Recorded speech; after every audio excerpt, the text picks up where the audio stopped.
एक समय की बात है, पहाड़ियों के बीच बसा एक छोटा सा गांव था जिसका नाम था शांतिनगर। यह गांव एक अनोखी शांति से भरा हुआ था, जहाँ के लोग मिलजुल कर रहते थे। गांव की आबादी कम थी, पर लोग खुश और संतुष्ट थे। लेकिन इस शांति के पीछे गहरा रहस्य छिपा था।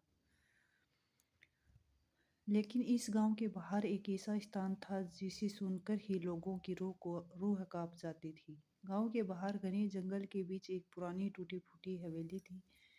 यह हवेली इतनी पुरानी थी कि उसकी दीवारें जगह जगह से टूटी हुई थी और उस पर काई जम चुकी थी। हवेली को ऊंचे पेड़ों पर घना घेरा छुपाए रहता था। वहां का माहौल रीढ़ की हड्डी तक सिहरन पैदा कर देता था। गांव के बुजुर्गों के अनुसार हवेली में एक समय की सुंदर युवती कलिका अब चुड़ैल बन कर रहती थी। उसके पास इतनी शक्तियां थी कि वह अपनी इच्छा से किसी भी रूप में बदल सकती थी। लोगों को मानना है कि वह रात के समय हवेली से बाहर निकलती और जंगल में घूमती थी।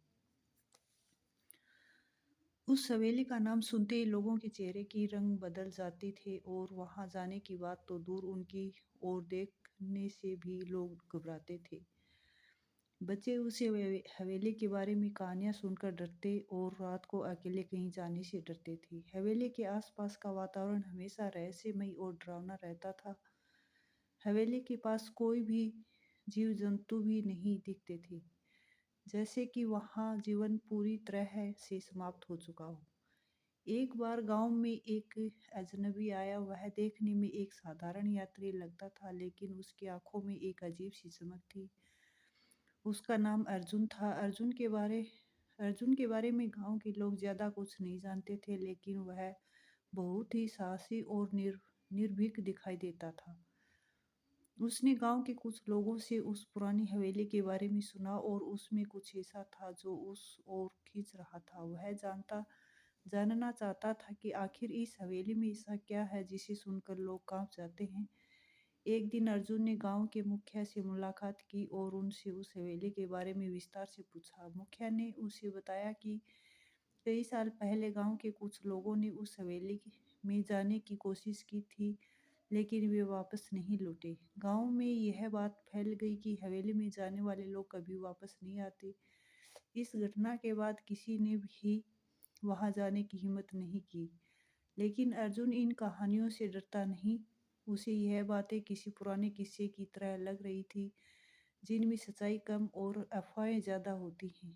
उसने मुखिया से कहा, मैं इस रहस्य का पर्दाफाश करना चाहता हूँ। अगर यह चुड़ैल सच में है तो मैं देखना चाहता हूँ कि वह क्या है, और अगर यह सिर्फ एक अफवाह है तो मैं इस डर को हमेशा के लिए मिटा देना चाहता हूँ। मुखिया ने अर्जुन को समझाने की कोशिश की कि वह अपने फैसले पर पुनर्विचार करें, लेकिन अर्जुन अपने इरादे में दृढ़ था।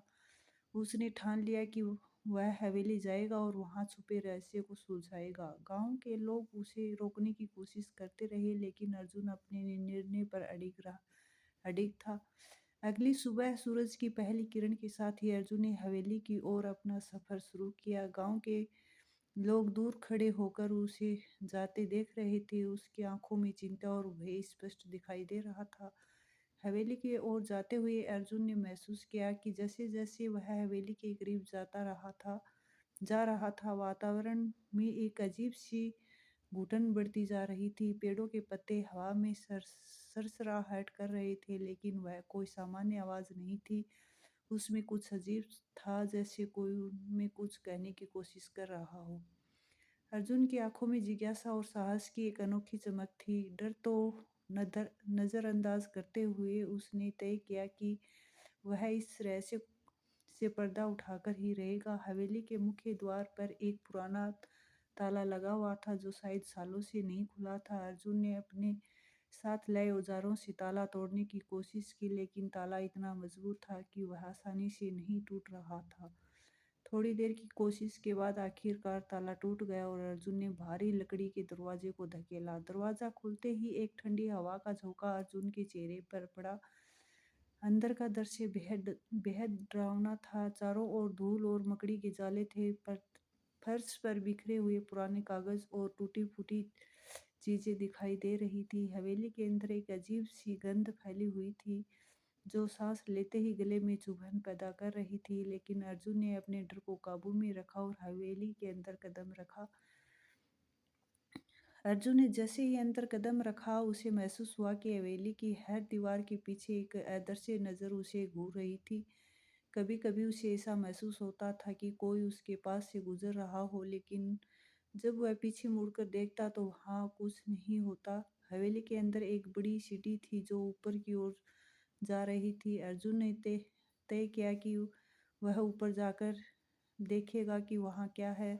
जैसे ही वह सीढ़ियाँ चढ़ने लगा, सीढ़ियाँ चरमराने लगी, मानो वे बहुत पुरानी और कमज़ोर हो चुकी हों। सीढ़ियों का हर कदम एक नई सिरहन पैदा कर रहा था। जब वह ऊपर पहुंचा तो उसने देखा कि वहाँ एक बड़ा हॉल है, जिसमें एक पुरानी झूला कुर्सी थी। कुर्सी हिल रही थी, लेकिन वहाँ कोई नहीं था। अर्जुन ने ध्यान से चारों ओर देखा, लेकिन उसे कुछ भी अजीब नज़र नहीं आया। तभी अचानक अर्जुन को एक दरवाज़ा दिखाई दिया जो हल्का सा खुला हुआ था। दरवाजे के पीछे से हल्की रोशनी आ रही थी, जो कि इस अंधेरी अंधेरी हवेली के काफ़ी असामान्य थी। अर्जुन ने धीरे धीरे उस दरवाजे की ओर कदम बढ़ाए।